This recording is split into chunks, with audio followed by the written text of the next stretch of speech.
Hi Bestie, how's it going? How are you doing today? Today we're doing a Budget Bestie. Budget Bestie is a series where people anonymously submit their budgets to me. I take a look at them and see what I might do if I was in their shoes. This is not financial advice, however sometimes I can give a nugget of wisdom is not the correct word, but I can give a nugget of something that might help them make informed decisions about their budget. The best knowledge and the real knowledge really comes from the comment section down below because I often miss stuff out. So while I might do certain things if I was in their position, sometimes the comment section can be really good. So if you're in a similar situation to this Budget Bestie today, definitely take a look at the comment section down below because it is chock full of great advice. Today, however, we have an interesting Budget Bestie. There's not a great deal of information, but it sounds like this is from someone who is just starting out. Their income is quite high, but their outgoings are quite low, and they're really looking to build an emergency fund, save for a car, save for a house, that sort of thing. So Bestie, let's get into it. But this one doesn't have a great deal of information, but what they have told me is that their main financial goal is to have more savings. Going into it, they say that they want to build an emergency fund, save for a house, and save for a car. Their outgoings are really small, so it sounds like they're in sort of subsidized or something like that. Sounds like they're sharing stuff as well with other like housemates and things like that, so it looks really good. They do have debt where they owe £3,000 for a student loan, but their outgoings for that is only £10 a month, so it looks like they're just started being a student, so it doesn't look like it's anything we necessarily need to worry about. But also when we have a look as well,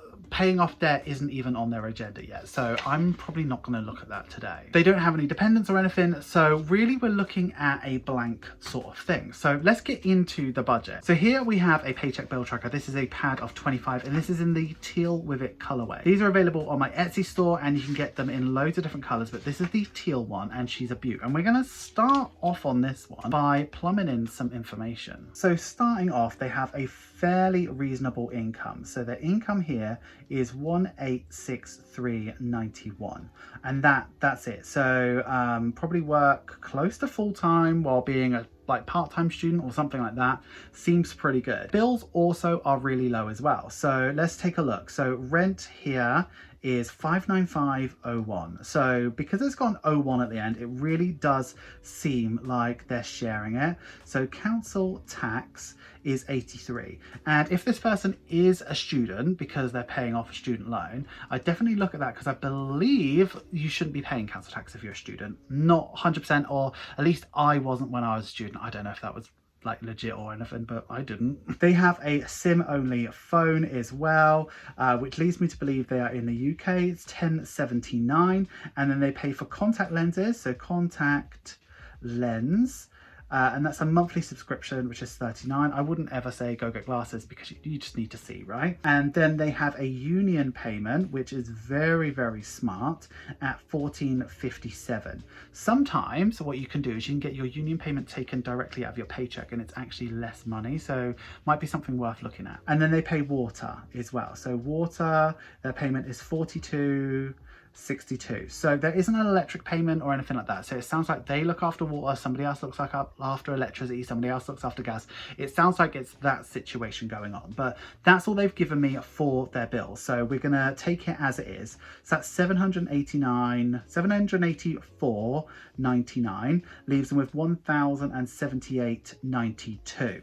So moving up for envelopes, they say they have a food shop here, so their groceries, and they do £100 a month, which doesn't sound like a lot of money, but if they can make that work, they can make that work. And then they have travel, so that's probably getting to and from work or uni or whatever, so 136.40, and that's all they've listed for their envelopes. So that comes up to 236.40, leaves them with 842.52. Now, in their sinking funds, they've just listed that they like to save £205. So we've got savings here, savings. So I'm just going to put that like just as it is. So that just seems like it's aimless savings, like it doesn't actually go anywhere specific or anywhere like that. So let's just put that down. Leaves them with 637.52, and then they have their student loan,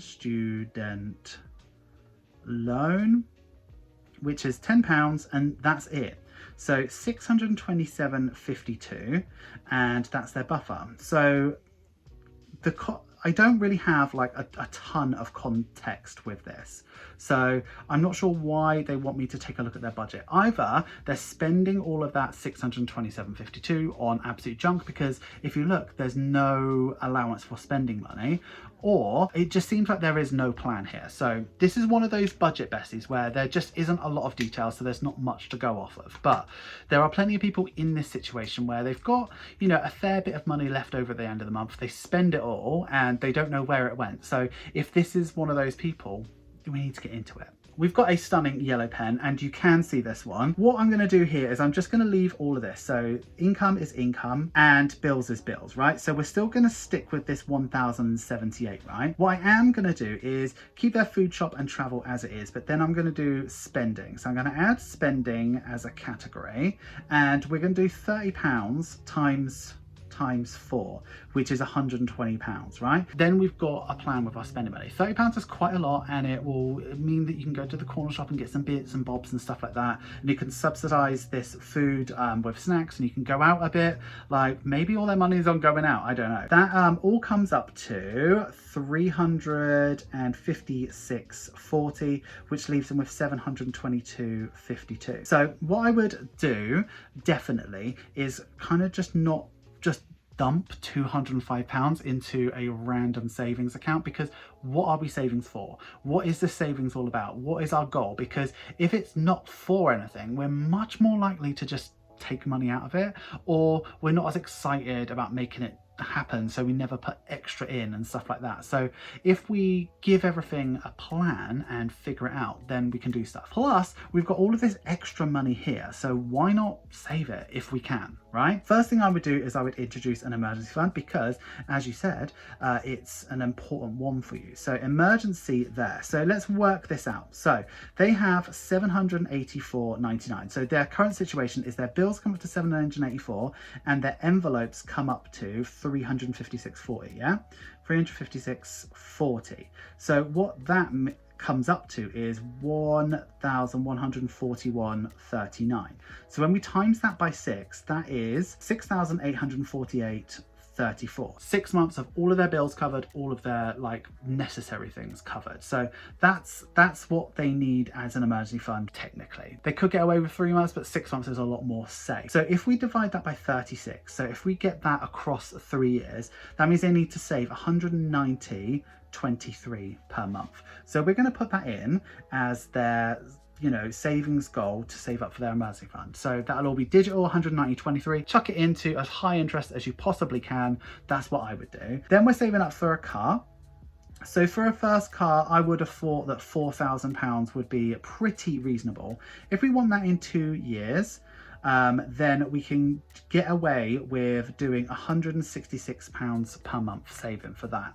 And then also, if we're saving up for a home, the best way I would say to do it is to save in chunks of £4,000. So if you are in the UK and if you haven't got your first home yet and you're under 40, I believe, getting a LISA, a lifetime ISA, is the, you know, a really, really smart way to go about it. So if this one is a government funded one, so when you save £4,000, they will give you 25% extra as interest. You can save up to £4,000 a year. So just giving yourself £4,000 and saving £4,000, that turns into £5,000. So that's the smartest way to do it, definitely based off of your budget. So to get £4,000 in 1 year, you need to save £333 per month. So those three, so saving up for emergency over the course of 3 years, a car over the course of 2 years, and a home in 1 year chunks, that all comes up to $687.23, which leaves you with $35.29, and then you've still got enough buffer. So $25.29, you can just do whatever you want with that, and maybe introduce an interesting sinking fund like birthdays or Christmas or something like that. That is what I would do with this budget. I think this budget is really, really useful for people who are just starting out. I mean, we've got a nice healthy income, not many bills, and we're being really smart. Like, we've got a sim only, we don't spend a lot on going out and food shop, but you know, having that little bit of spending can be really useful. So yeah, I think this is fit for purpose.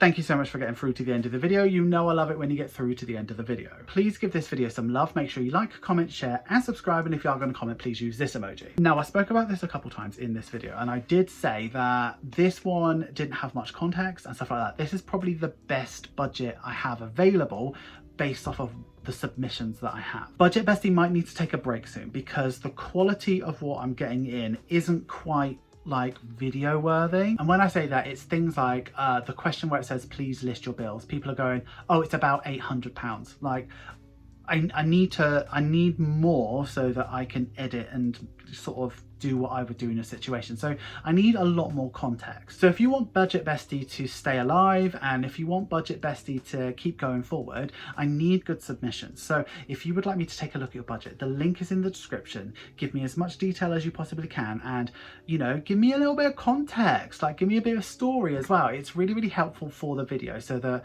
I can make decisions about what I would do. But it's personal finance, so if you don't want to give any detail, just don't submit a form. Having said that, thank you so much to everybody who has ever submitted a Budget Bestie. Just because it hasn't been shown doesn't mean it's not a good one. It just means that I can't really make a massive improvement or anything like that. Have you considered becoming a channel member or a patron? Patrons get exclusive content, sneak peeks, and significant discounts off my Etsy store. Channel members get early access to every single video. In fact, they've seen this video way before you have, Bestie. If you like the sound of those perks and you like the sound of me, have a look at the links in the description. You will not regret it, Bestie. That's all we have for this Budget Bestie this month. Potentially, there won't be a Budget Bestie next month, but we'll see what comes in. But until the next Budget Bestie, I would like you to have a wonderful day, have a wonderful week, and have a wonderful budget. Always remember, don't trust Ira. And Bestie, I'll leave you with the Budget Bestie playlist. This has got really good examples of really good submissions. So take a look at this, and if you want to submit your budgets, you know, do it. But here's the playlist here.